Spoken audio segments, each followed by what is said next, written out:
Jake Martinez wiped the sweat from his forehead as he finished checking the cargo bay doors.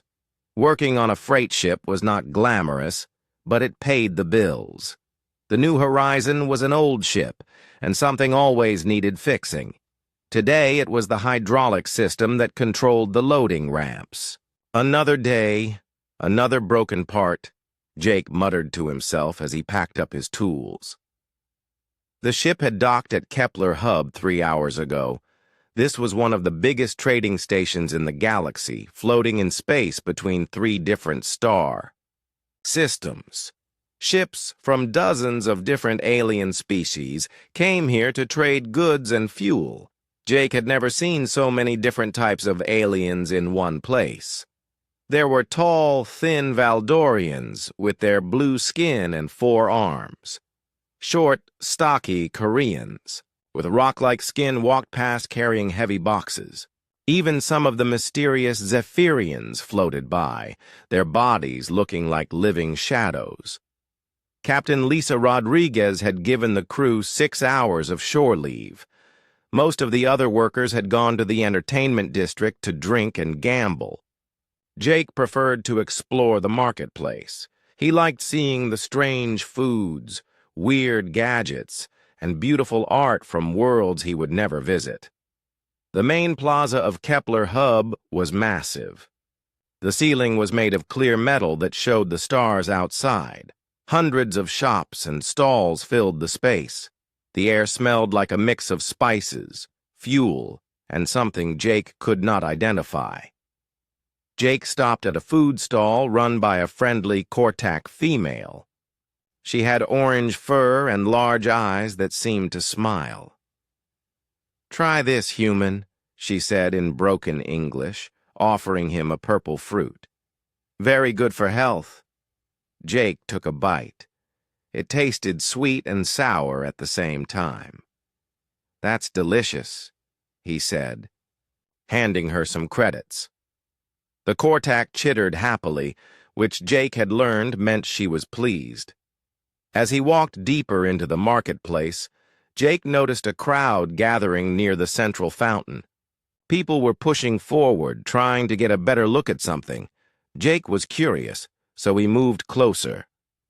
In the center of the crowd, he saw her. She was clearly not human, but she was beautiful in a way that made Jake stop breathing for a moment. Her skin was pale silver, and her hair was long and white like starlight. She wore elegant robes that seemed to shimmer with their own light. 2 tall guards in golden armor stood beside her.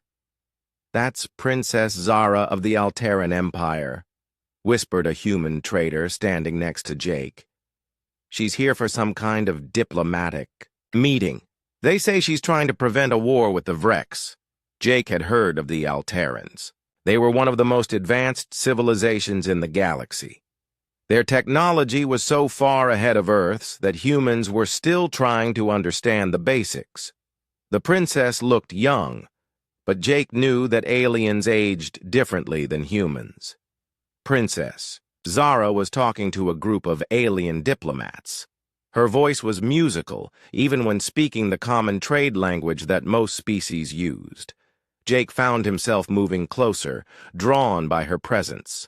Suddenly, Jake's instincts screamed danger. Years of working on ships had taught him to notice when something was wrong.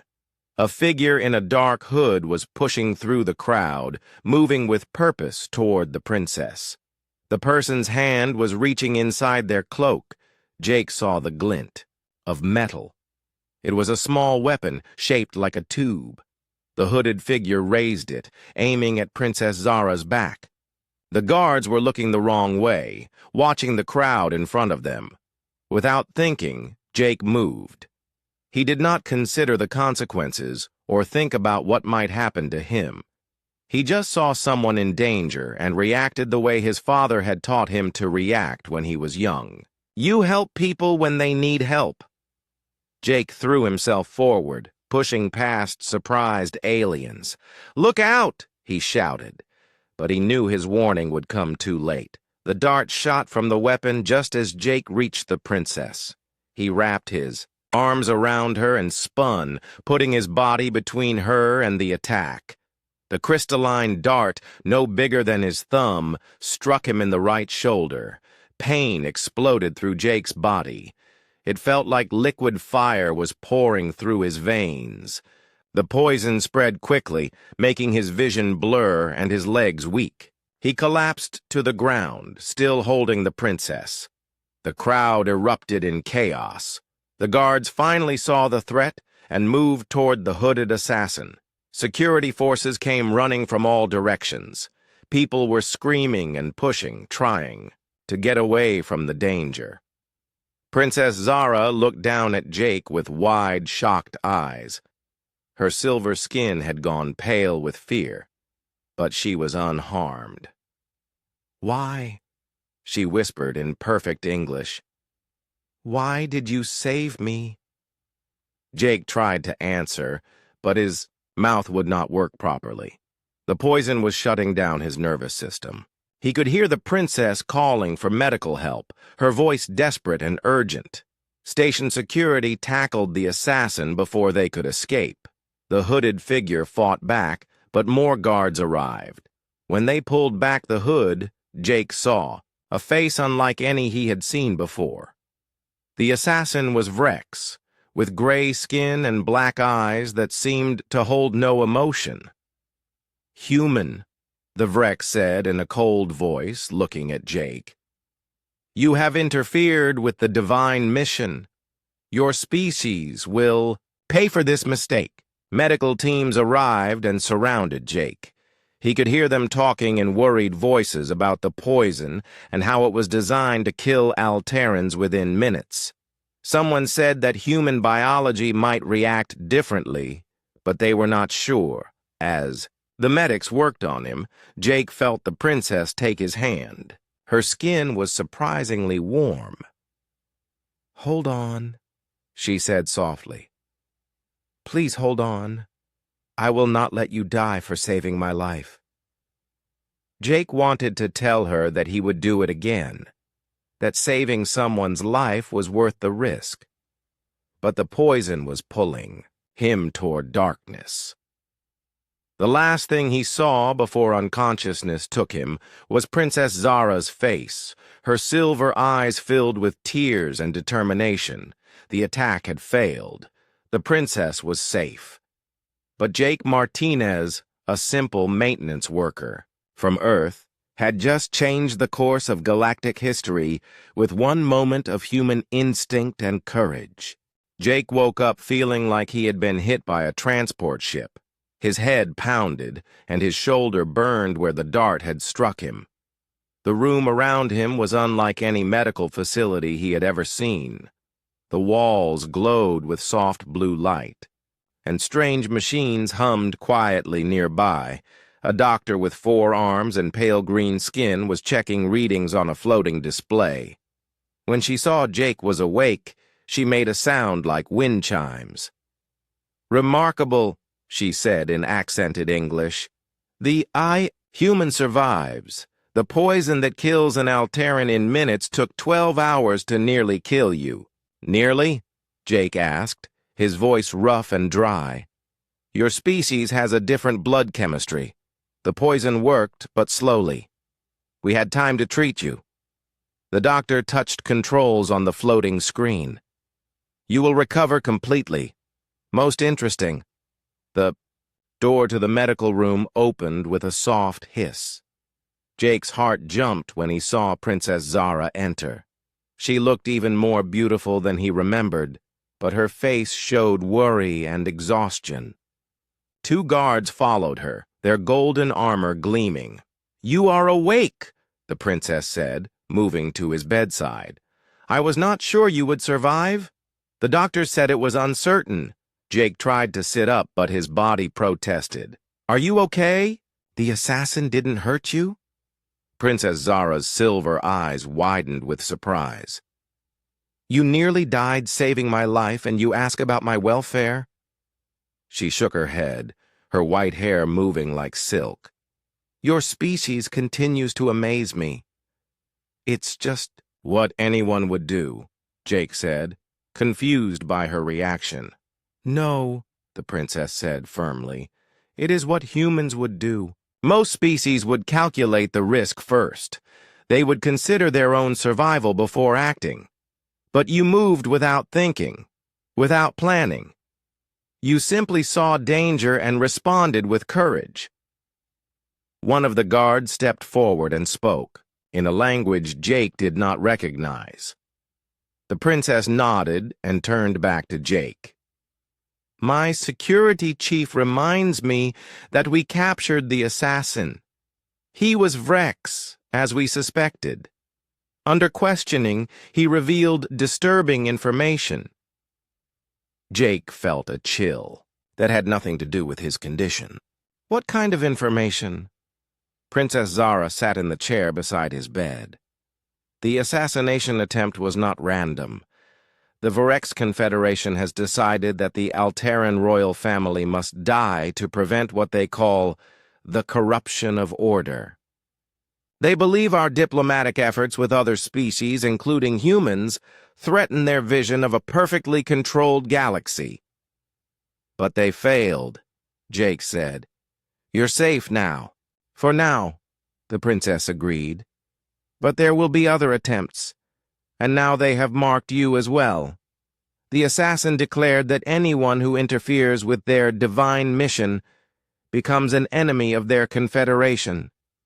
Your name and image have been sent to every Vrex hunter in the galaxy." Jake felt his stomach drop. "I'm marked for death because I helped you?" "I am afraid so." The princess looked genuinely sad. "This is why I must do something that has never been done before. I must repay the debt of a life saved." She stood up and spoke in a formal voice. "Jake Martinez of Earth, by the ancient laws of the Alteran Empire, I name you guardian of the royal blood. You have risked your life to preserve the royal line, and the Empire owes you a debt that can never be fully repaid." Jake stared at her. "I don't understand what that means." Princess Zara smiled for the first time since entering the room. "It means you are now very wealthy, Jake Martinez. The title comes with lands on Altera Prime, mining rights to rare crystals, and trading permits worth millions of galactic credits. You are now richer than most planetary governors." "But I don't want money," Jake protested. "I just wanted to help. And that is exactly why you deserve it," the princess said. "A human who risks everything for a stranger and asks for nothing in return is precisely the kind of person who should have wealth and influence." The doctor made the wind chime sound again.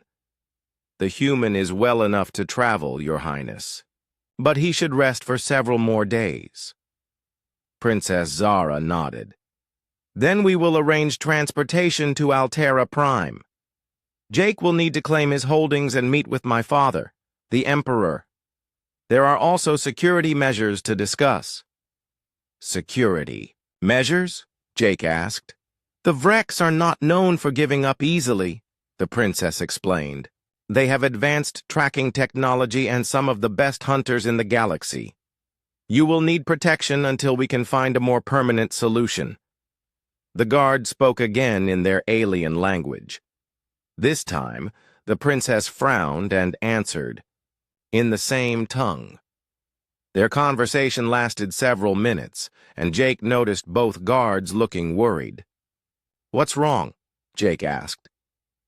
Princess Zara turned back to him, her expression serious.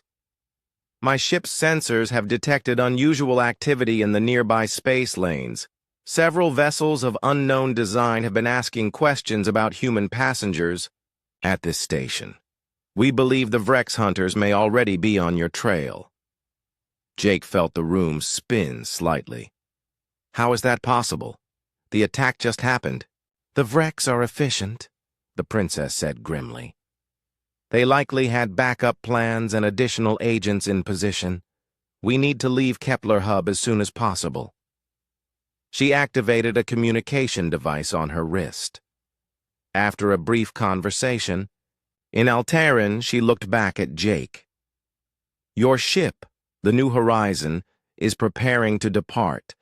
Captain Rodriguez has agreed to transport you to Altera Prime, with my ships providing escort. Lisa agreed to that? Jake was surprised. His captain was usually very cautious about getting involved in alien politics. I may have offered to cover any lost cargo revenue and provide a substantial bonus for the inconvenience, the princess said with a slight smile. Your captain drives a hard bargain. The doctor began disconnecting the medical equipment. The human can walk, but he should avoid strenuous activity. The antidote needs time to fully neutralize the remaining poison. As Jake carefully got to his feet, he realized his life had changed completely in the space of 2 days. He was now rich beyond his dreams, marked for death by alien assassins, and under the protection of an empire he had never even heard of a week ago. Princess, he said as they prepared to leave the medical bay, can I ask you something? Of course. Why does this matter so much? I mean, why would saving one person's life change anything in a galaxy full of billions of people? Princess Zara paused at the door. Because Jake Martinez, sometimes the fate of billions does hang on the actions of one person. The Varex want to eliminate my family because we represent the possibility of cooperation between species. If they succeed, the galaxy will fall into the chaos of war. She looked directly into his eyes. Your moment of courage may have prevented that war. But now you must live with the consequences of being the human who changed everything. As they left the medical facility, Jake could not shake the feeling that his troubles were just beginning. The jump to hyperspace usually made Jake's stomach queasy, but this time he barely noticed. He was too busy staring at the display screen showing 3 unmarked ships following the New Horizon through the swirling energy tunnel of hyperspace. They've been on our tail since we left Kepler Hub, Captain Lisa Rodriguez said, her voice tight with worry. Princess Zara's escort ships are trying to jam their sensors, but these guys are persistent. Jake stood on the bridge of his own ship, feeling strange. 3 days ago, he was just another crew member. Now he was a passenger under royal protection, with alien hunters chasing him across the galaxy. The princess had given him new clothes that fit better than anything he had ever owned, and a communication device that could translate dozens of languages. How long until we reach Altera Prime? Jake asked. 2 more jumps, Captain Rodriguez replied. But I'm not sure we'll make it that far. Our friends back there are gaining on us. Through the window, Jake could see one of the princess's escort ships. It was beautiful, all curved lines and gleaming metal that seemed to bend light around it. But even alien technology had limits. Princess Zara entered the bridge, followed by her security chief, a tall Alteran named Commander Voss. The pursuit ships are definitely Vrex, she announced. Our sensors have identified their energy signatures. How many? Commander Voss asked in his deep voice. 3 hunting vessels, heavily armed. They're faster than our escort ships, but not as well shielded. The princess looked worried. They're trying to force us out of hyperspace where they can attack directly. Captain Rodriguez checked her instruments. We've got another problem. The hyperspace lane we're in has an asteroid field coming up. We'll have to drop to normal space to navigate around it. That's exactly what they want, Commander Voss said grimly. The moment we exit hyperspace, they'll attack. Jake watched the swirling colors of hyperspace through the window and had an idea. Back on Earth, he had worked construction before joining. The ship crew. Sometimes you had to solve problems by doing something nobody expected. What if we don't go around the asteroid field? He suggested. Everyone on the bridge turned to look at him. Captain Rodriguez raised an eyebrow. Jake, Asteroids will tear the ship apart. You can't fly through an asteroid field at high speed. Humans can't, Princess Zara said slowly. But your species has a reputation for attempting impossible things. What do you mean? Jake asked. Commander Voss activated a display showing galactic databases. Human ships have the worst safety records in known space. But they also have the most surprising success stories. Other species plan their routes carefully and follow established protocols. Humans seem to make decisions based on instinct. That's because we're stupid, Captain Rodriguez said flatly. No, the princess disagreed. It's because you think differently. Most species use computer calculations to predict every possible outcome. Humans seem to see patterns that computers miss. Jake looked at the asteroid field data on the screen. The rocks were large, but there were gaps between them. Captain, what if we went through the field instead of around it? The Vrex ships might not follow us. Jake, that's insane. One wrong move and we're space dust. But would they expect it? Jake pressed. You said they're hunters. They probably think like hunters, setting traps and predicting where we'll go. What if we go somewhere nobody would expect? Princess Zara studied the display. The hyperspace exit point is here, she said, pointing. If we came out of hyperspace inside the asteroid field instead of at the safe distance, we'd have maybe 30 seconds before the rocks crush us, Captain Rodriguez finished. But the Vrex ships would be waiting outside the field, Commander Voss added. They would not expect prey to voluntarily enter a death trap. Captain Rodriguez was quiet for a long moment. Jake could see her weighing the options. Finally, she sighed.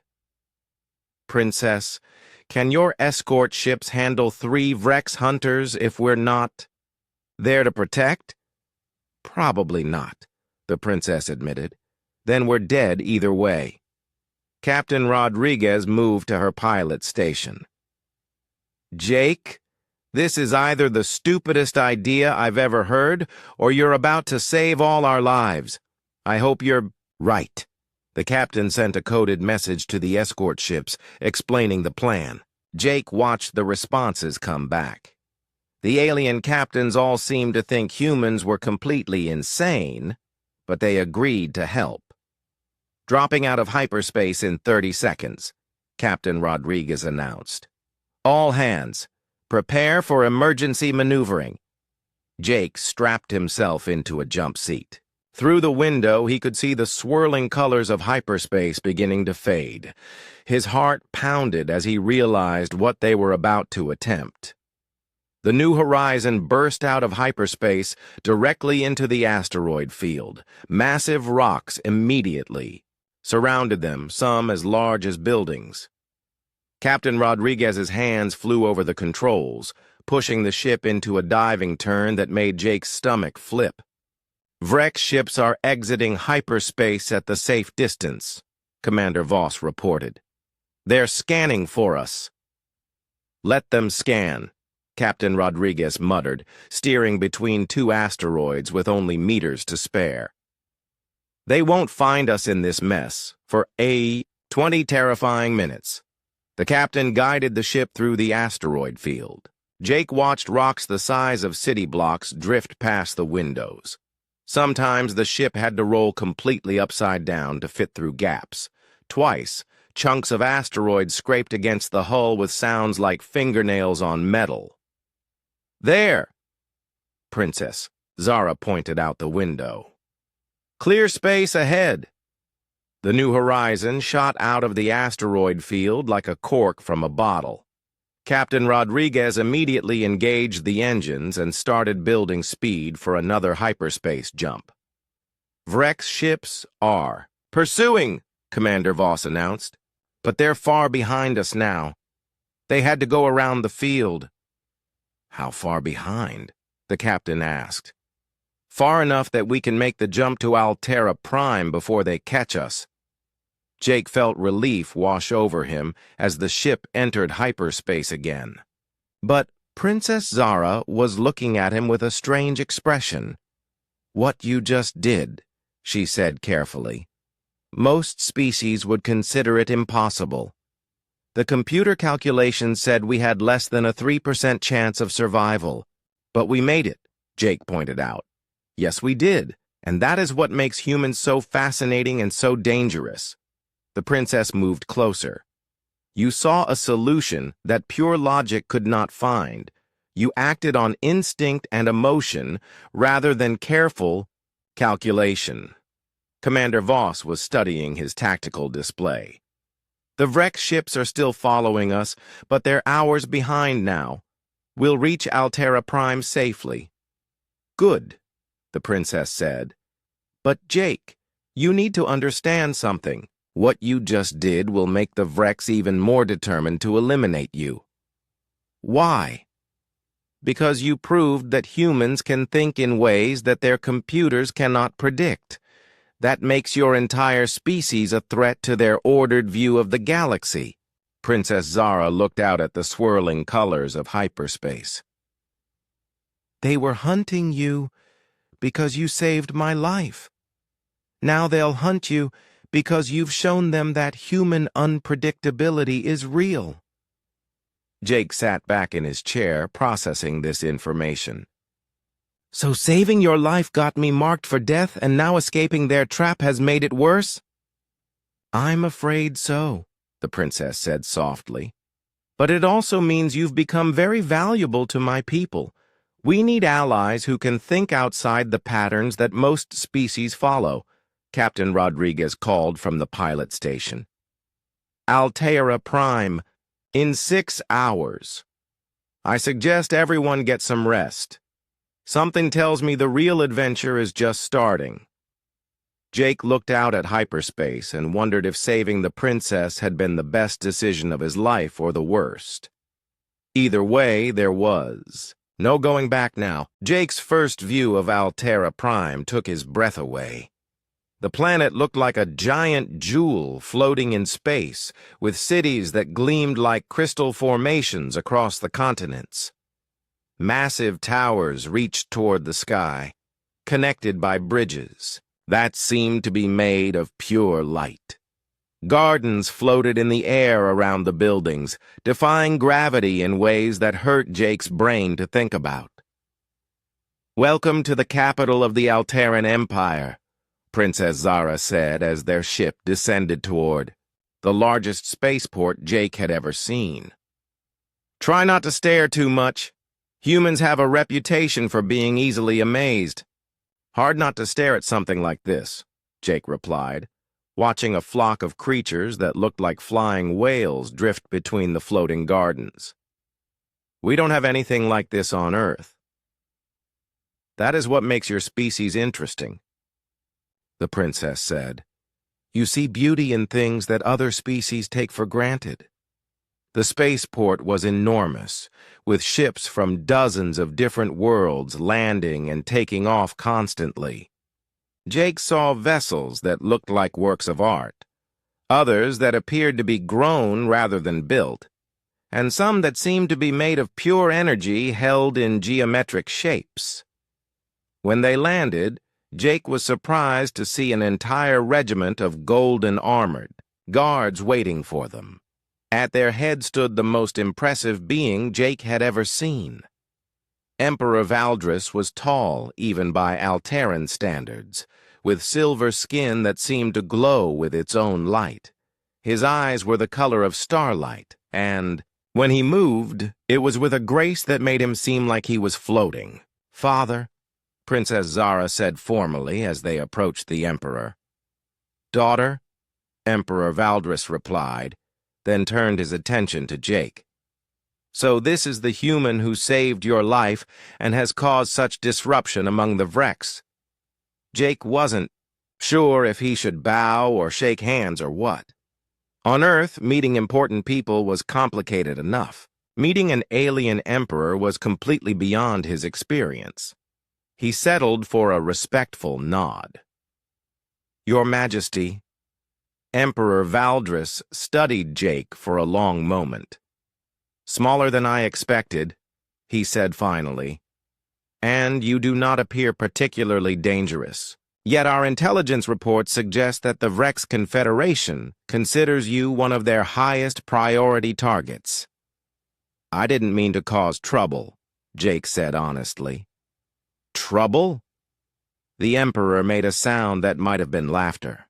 "Human, you may have prevented a war that would have cost billions of lives. The Vrex assassination of my daughter would have left me no choice but to retaliate.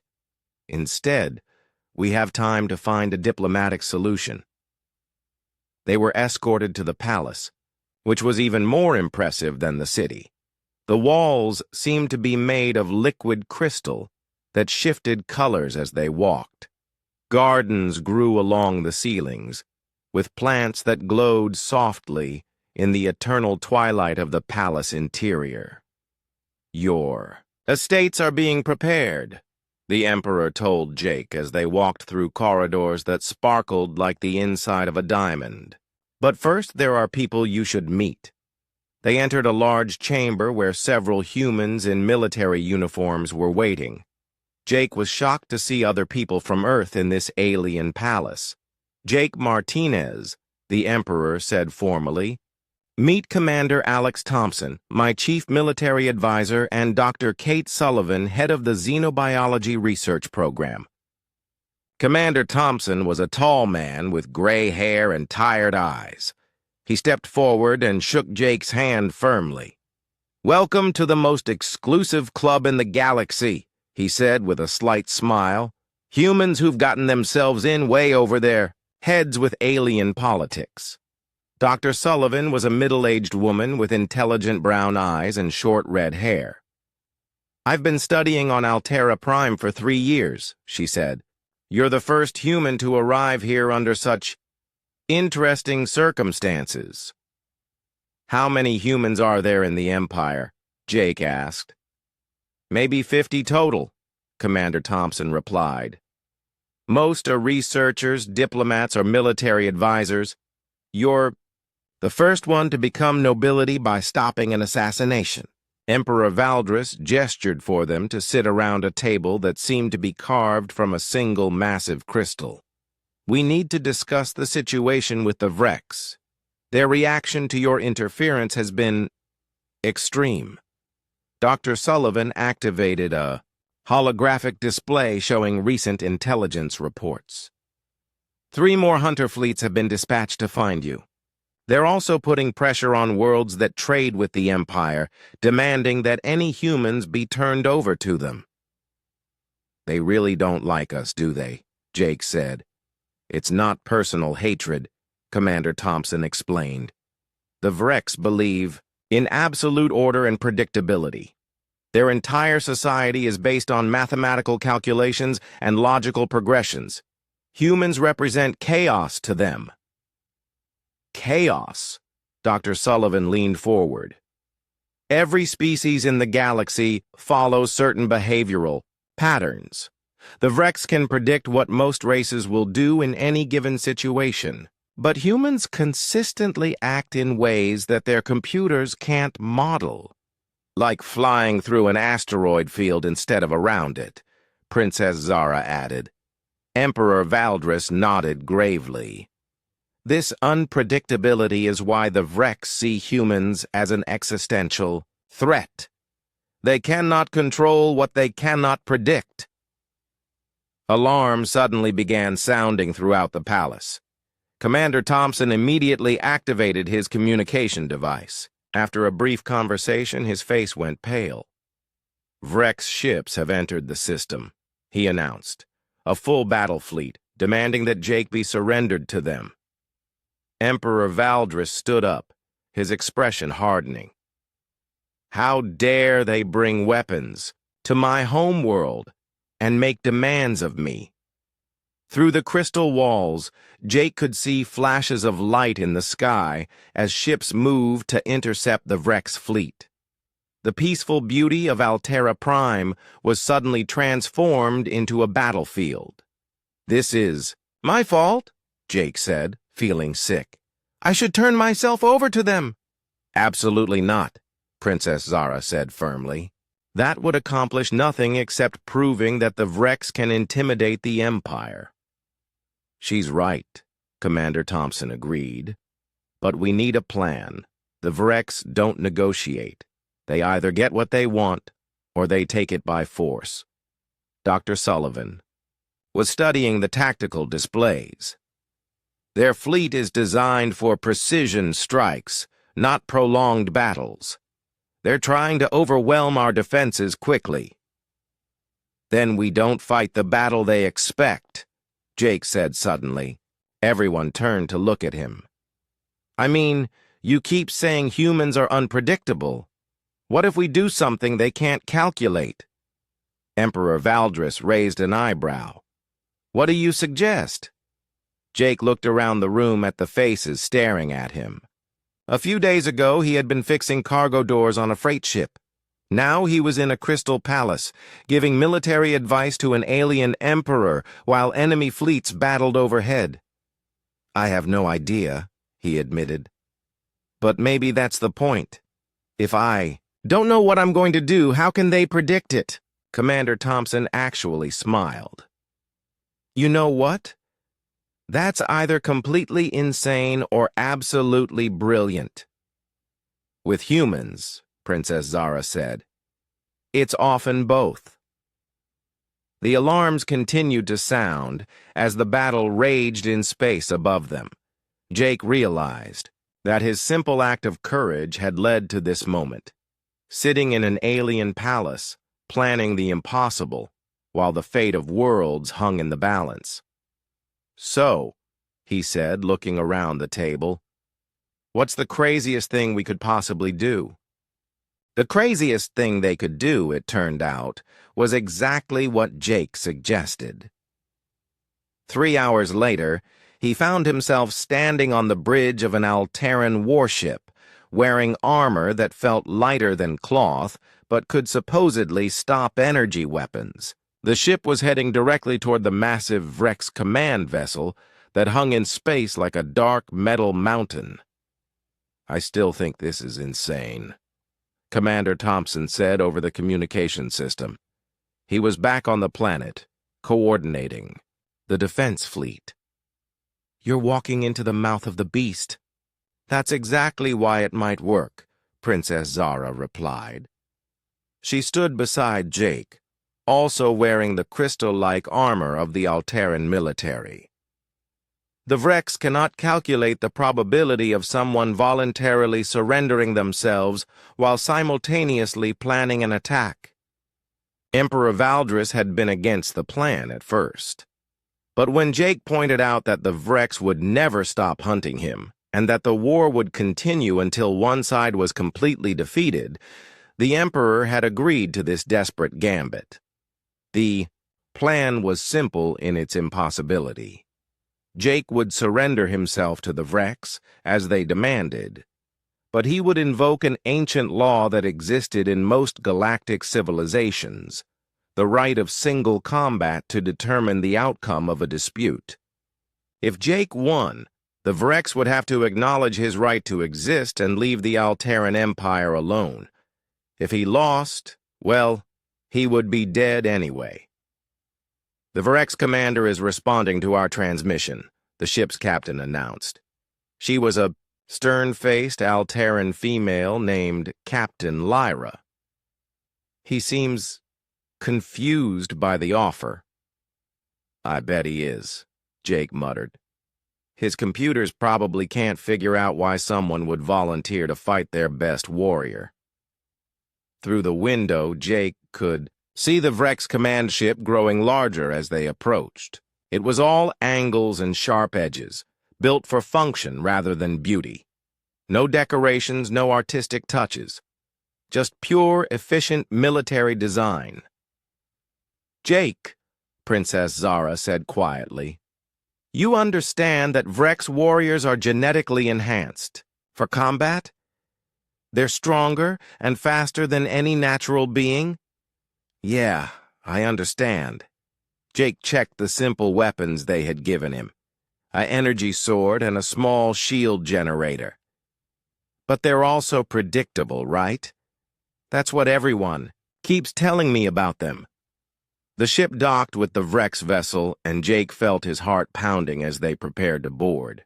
The airlock opened to reveal two Vrex warriors in dark armor, their faces hidden behind helmets that made them look like metal skulls. "Human Jake Martinez," one of them said, in a voice that sounded like grinding gears. "You will come with us. The combat arena has been prepared." They walked through corridors that were barely lit, everything painted in shades of gray and black. The Vrex ship felt cold and hostile, designed to intimidate anyone who entered. Jake could hear the princesses breathing through the communication system built into their armor. "Remember," she whispered, "you don't have to be stronger or faster, you just have to be human." The combat arena was a large circular room with walls lined with viewing ports. Hundreds of Vrex observers watched from behind thick glass, their black eyes reflecting no emotion. In the center of the room, a single figure waited. Commander Throck was the largest Vrex Jake had ever seen, easily 8 feet tall and covered in battle scars. His armor was decorated with symbols that probably represented victories in combat. When he moved, it was with the fluid grace of a perfect killing machine. "Human," Commander Throck said, his voice echoing in the arena. "You have interfered with the divine order of the galaxy. For this crime, you will die." Jake activated his energy sword, and blue light sprang from the handle. "Maybe," he said, surprised by how calm his own voice sounded. "But not without a fight." The battle began immediately. Commander Throck moved faster than Jake thought possible. His weapon, a staff with energy blades at both ends, spinning in complex patterns that should have cut Jake into pieces. But Jake didn't try to match the Vrex warrior's speed or precision. Instead, he did something that no computer could have predicted. He fought dirty. When Throck came at him with a perfectly calculated attack sequence, Jake threw dirt from the arena floor into the warrior's eyes. When the Vrex tried to corner him with a series of logical moves, Jake deliberately fell down and rolled in a direction that made no tactical sense. "What are you doing?" Throck demanded, clearly frustrated. "You fight without honor or strategy?" "I fight like a human," Jake replied, using his shield to deflect another attack while simultaneously kicking sand at his opponent's feet. The Vrex warrior was stronger and faster, but Jake was doing things that the alien's training had never prepared him for. Jake fought with emotion rather than logic, desperation rather than planning. He made mistakes that somehow turned into advantages. When Throck raised his weapon for what should have been a killing blow, Jake did the most human thing possible. He talked. "You know what I don't understand," Jake said, dodging the attack and backing toward the wall. "Why does the divine order require killing everyone who's different?" "Chaos must be eliminated," Throck replied automatically, but Jake noticed a slight hesitation in his attacks. But what if chaos isn't the enemy? What if it's just another way of solving problems? Jake was breathing hard, running out of space to retreat. Your computers can predict everything except the things that actually matter. Silence. Throck swung his weapon in a wide arc that should have ended the fight, but Jake did something no Vrex would ever do. He dropped his own weapon and grabbed Throck's staff with both hands. It was illogical, suicidal, and completely human. The energy blades burned his hands even through the armor, but he held on. "You want to know why you can't predict humans?" Jake said through gritted teeth. "Because we don't fight for logic or order or divine missions. We fight for each other." He thought about Princess Zara risking her life to stand beside him, about Captain Rodriguez, willing to fly through an asteroid field because he asked her to, about Commander Thompson and Dr. Sullivan, humans who had found purpose helping an alien empire. Jake's grip on the weapon tightened, and somehow, impossibly, he managed to wrench it away from the surprised Vrex warrior. Before Thrak could react, Jake had the staff pointed at the alien's throat. "I win," Jake said simply. The arena fell silent. Through the viewing ports, hundreds of Vrex stared at the impossible scene. Their greatest warrior had been defeated by a human who had fought without logic, strategy, or honor. Commander Thrak looked at Jake with something that might have been respect. "How?" he asked quietly. "Because I'm not fighting for order or chaos," Jake replied. "I'm fighting for the right to choose my own path, and for the people I care about." The Vrex commander stood slowly, his black eyes reflecting Jake's image. "The combat is concluded. By the ancient laws, your claim is validated." He paused, studying Jake carefully. "You have shown that humans cannot be calculated or controlled. This changes our understanding of the galactic order." As they returned to the Alteran ship, Princess Zara was waiting with tears in her silver eyes. "You did it," she said, throwing her arms around him. "You actually did it." "We did it," Jake corrected. "All of us together." Back on Altera Prime, Emperor Valdris made an announcement that would change galactic politics forever. Earth would be recognized as a sovereign power with full diplomatic status. Jake would serve as the first human ambassador to the Alteran Empire. "You realize," the Emperor told Jake privately, "that this makes you a target for every faction in the galaxy that fears human influence." "I figured that out already," Jake replied. "But someone has to be first, right?" Princess Zara joined them on the crystal balcony overlooking the capital city. "There's something else," she said carefully. "The diplomatic position comes with certain social expectations." Jake looked at her questioningly. "An ambassador needs someone to help navigate alien politics," she continued. "Someone who understands both human and Alteran cultures." "Are you offering me a job?" Jake asked. "I'm offering you a partnership," Princess Zara replied. "In all things." Jake looked out at the alien city with its floating gardens and crystal towers. A year ago, he had been a maintenance worker on a freight ship with no prospects beyond the next repair job. Now he was rich, powerful, and probably the most famous human in the galaxy. "You know," he said finally, "saving your life has been the most expensive good deed I've ever done." Princess Zara laughed, a sound like silver bells. But was it worth it? Jake thought about everything that had happened: the poison, the chase through space, the battle with the Vrex, and the impossible future that lay ahead of them. Then he looked at the princess, whose silver eyes reflected starlight and possibility. "Ask me again in a few years," he said with a smile. "I have a feeling this story is just getting started." In the distance, ships from dozens of worlds approached Altera Prime, drawn by news of the human who had changed the balance of power in the galaxy. Jake Martinez, former maintenance worker, current ambassador, and forever the human who proved that sometimes the most important decisions are made not with logic, but with heart.